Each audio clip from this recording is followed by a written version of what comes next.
Hi, ladies and gentlemen. Welcome once again to Ancient Epics, the place where the greatest stories of humanity come back to life. In the year 1812, two quiet German scholars published a small book of children's tales that would chill the blood of Europe for centuries. And hidden among its pages was a story so grim that even today most people have never heard it told the way it was first written. This is not the sweet gingerbread house of picture books. This is the original tale of Hansel and Gretel as the Brothers Grimm recorded it from the lips of old women in Hessian villages.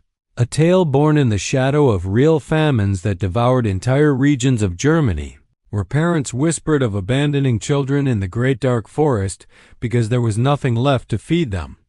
Where the records of church courts still preserve cases of women executed for baking children alive in ovens during the terrible hunger years. Tonight, by firelight, the ancient voices will speak again exactly as they spoke 200 years ago before sugarcoating hid the bitter truth.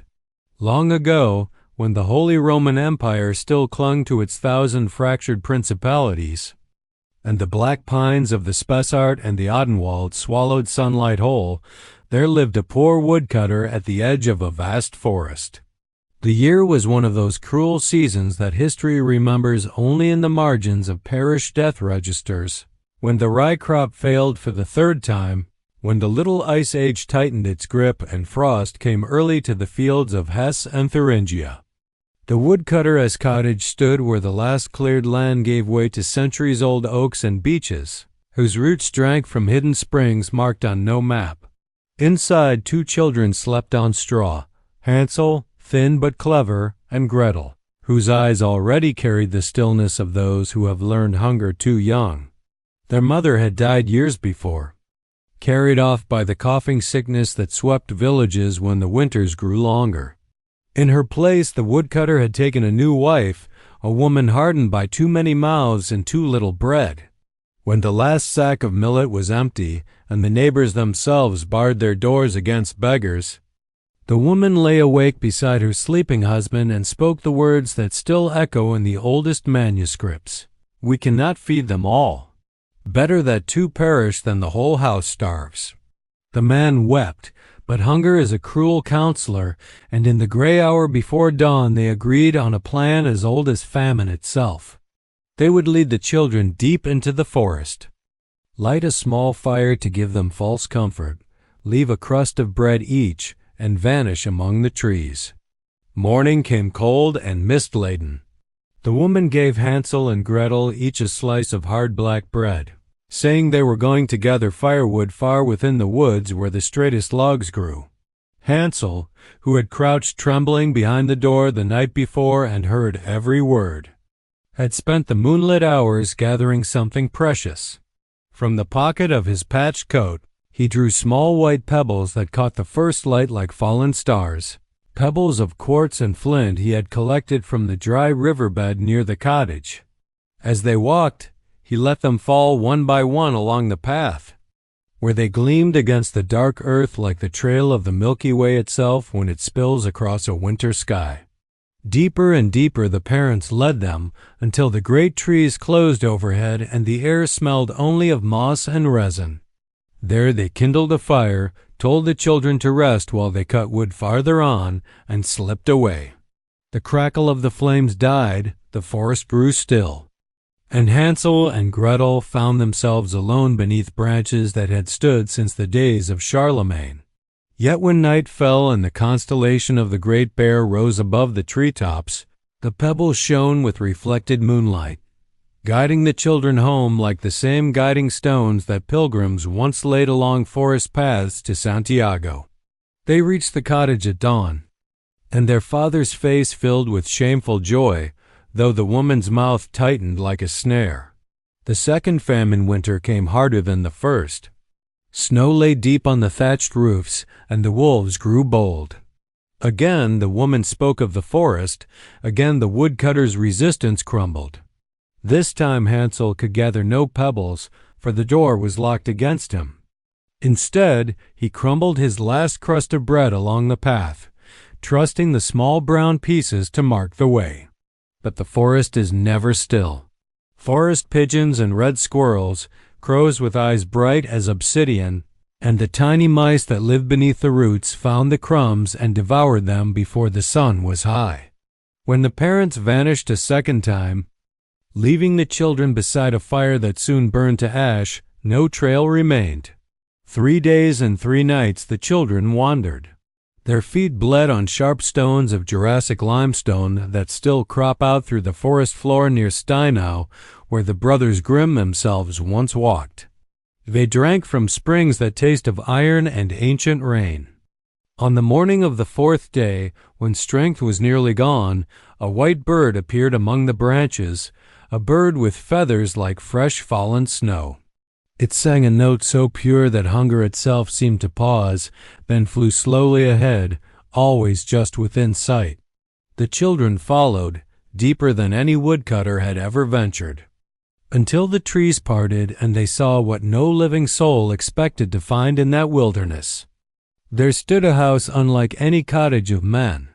Its walls were built of thick loaves of rye bread, the kind baked only in times of plenty, its roof thatched with slabs of dark spiced cake, its windows of hammered sugar so clear that light poured through them like liquid gold.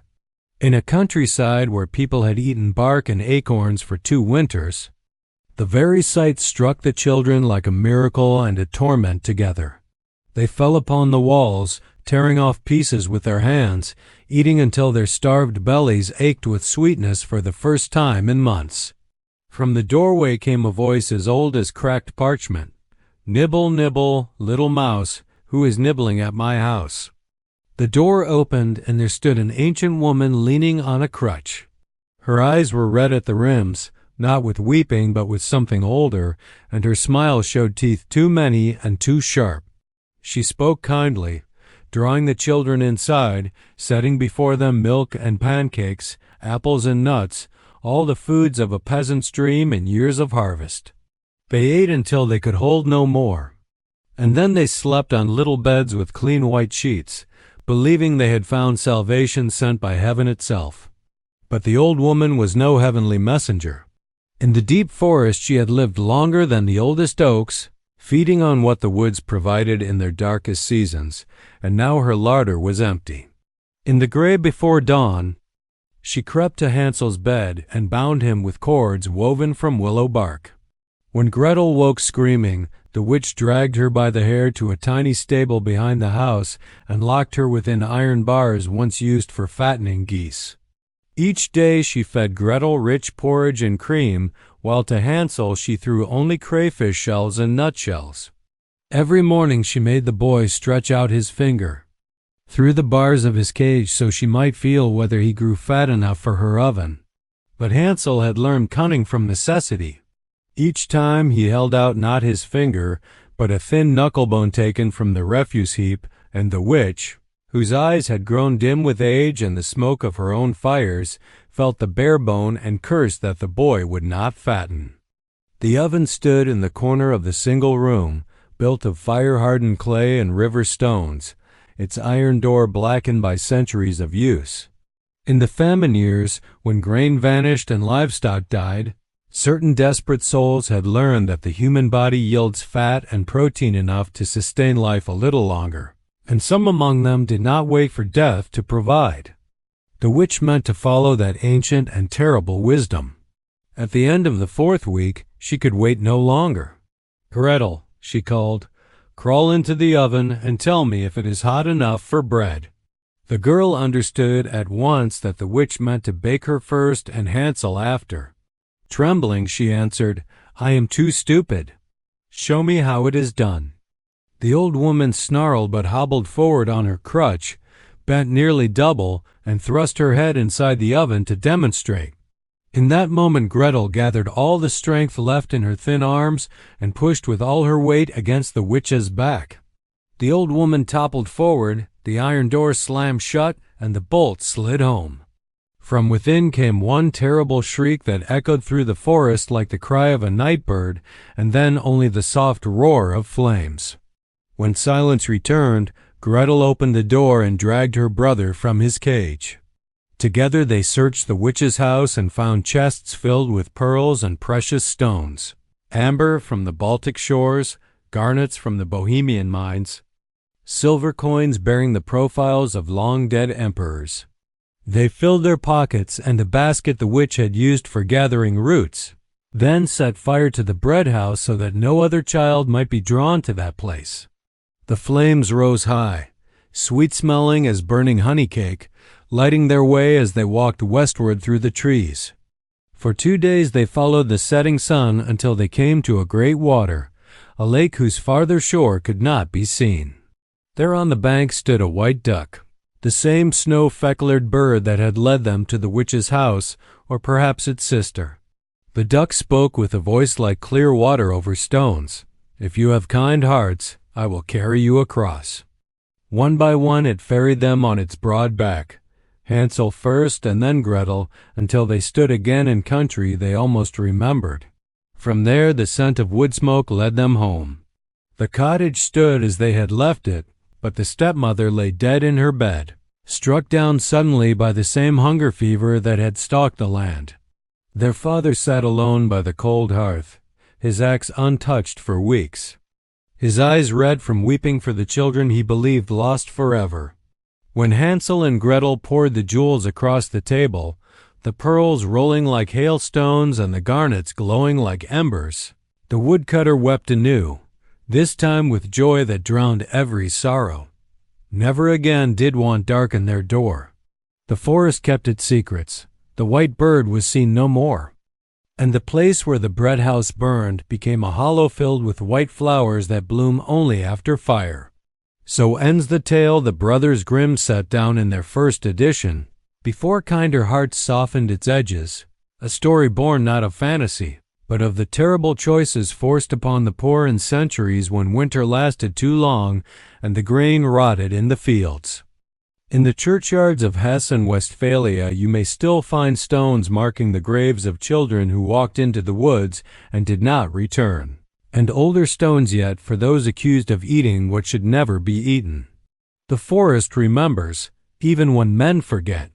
If these ancient voices touched your heart today, please consider subscribing to Ancient Epics and ringing the bell so you never miss the next forgotten tale. Thank you for watching.